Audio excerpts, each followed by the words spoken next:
Dear students, आज का हमारा टॉपिक है प्रत्यय। प्रत्यय वो शब्दांश जो मूल शब्द के अंत में जुड़कर उसका अर्थ बदल देते हैं, उन्हें प्रत्यय कहते हैं। प्रत्येक भाषा में अधिकतर शब्द अपने मूल रूप में ही प्रयोग किए जाते हैं, लेकिन कुछ शब्द ऐसे होते हैं जिनके पीछे कोई शब्दांश लगाए जाते हैं, इनसे नए शब्दों का निर्माण होता है। इस प्रकार के शब्द यौगिक शब्द कहते हैं। उपसर्ग व प्रत्यय हमेशा यौगिक शब्द होते हैं, क्योंकि उनमें मूल शब्द में कुछ अन्य शब्दांश जुड़ा होता है। तो हम कह सकते हैं कि वे शब्दांश जो शब्दों के पीछे लगकर उनका अर्थ बदल देते हैं, उन्हें प्रत्यय कहते हैं। इसका एग्जाम्पल हम समझते हैं। जैसे लिख के साथ आवट प्रत्यय जब लगता है तो लिख से लिखावट बन जाता है। बर्फ से ईला, बर्फीला। बुद्धि से के आगे अगर हम पीछे मान लगा देते हैं तो बुद्धिमान बन जाता है। इस प्रकार प्रत्यय जो है वो शब्द के अंत में लगकर उसके अर्थ में परिवर्तन कर देते हैं। प्रत्यय के भेद। प्रत्यय के मुख्य रूप से दो भेद होते हैं, कृत प्रत्यय और तद्धित प्रत्यय। आज हम इस वीडियो में सिर्फ कृत प्रत्यय करेंगे।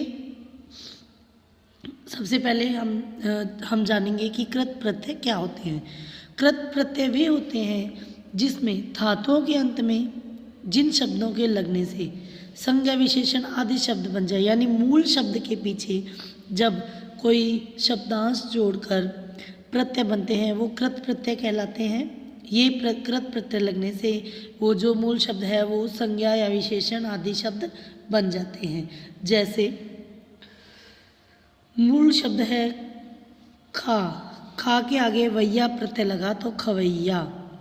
दया मूल शब्द है, दया के साथ आलू लगा तो दयालु, कृपालु। इस प्रकार मूल शब्दों के ये कृपालु विशेषण हो गया, विशेषण शब्द हो गया। कृपा करना जिसकी विशेषता है वो कृपालु। तो इस प्रकार गवैया ये संज्ञा शब्द बन गया है, गा मूल शब्द है, वैया लगता है तो गवैया। इस प्रकार मूल शब्दों के पीछे जब प्रत्यय शब्द जोड़े जाते हैं तो वो संज्ञा या विशेषण का रूप जब लेते हैं तो वो कृत प्रत्यय कहलाते हैं। कृत प्रत्यय के भेद हम पढ़ेंगे। सबसे पहला है कर्तवाच्य कृदंत।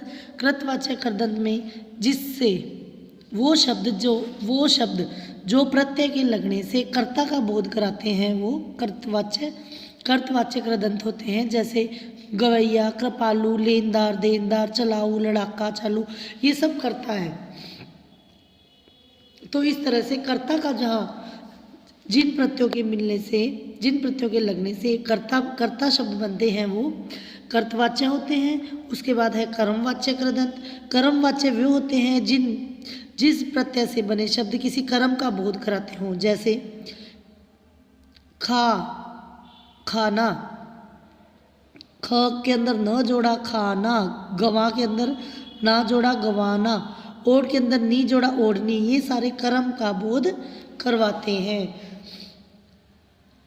उसके बाद है भाववाचक कृदंत। भाववाचक वो कृदंत होते हैं जिसमें क्रिया के भावों का पता चलता है। जैसे लिखावट, दिखावट, बोली, हंसी, चलावा, बुलावा, दिखावा, ये सब भाववाचक कृदंत का उदाहरण है। तो इस तरह से अभी हमने कृत प्रत्यय के 3 उदाहरण पढ़े हैं, आगे भी हम पढ़ रहे हैं। सबसे पहला है जो उदाहरण है, मैं आपको सभी एक बार उदाहरण के नाम बताती हूँ। कर्तवाच्य, कर्मवाच्य, भाववाच्य, करणवाच्य और क्रियावाचक कृदंत प्रत्यय। तो एक बार फिर रिपीट करते हैं। कर्तवाचक वो होते हैं जिनमें कर्ता का बोध होता है, कर्मवाचक वो होते हैं जिनमें कर्म का बोध होता है, भाववाचक वो होते हैं जिनमें जब प्रत्यय मिलकर नया शब्द बनता है तो वो भाव का बोध कराते हैं। करणवाच्य जिस प्रत्यय से बने शब्द से क्रिया के साधन अर्थात करण का बोध होता है, यानी क्रिया करने के लिए जो साधन यूज होता है उसका जब बोध होता है तो वो करणवाचक कृदंत होता है। उसके बाद है क्रियावाचक कृदंत। क्रियावाचक जिस प्रत्यय से बने शब्द से क्रिया के होने का भाव प्रकट हो उसे क्रियावाचक, जैसे भूला, जागा, डूबता, बहता, चलता, ये सब क्रिया है। तो इस तरह से जब क्रिया शब्द बनते हैं तो वो क्रियावाचक कृदंत कहलाते हैं।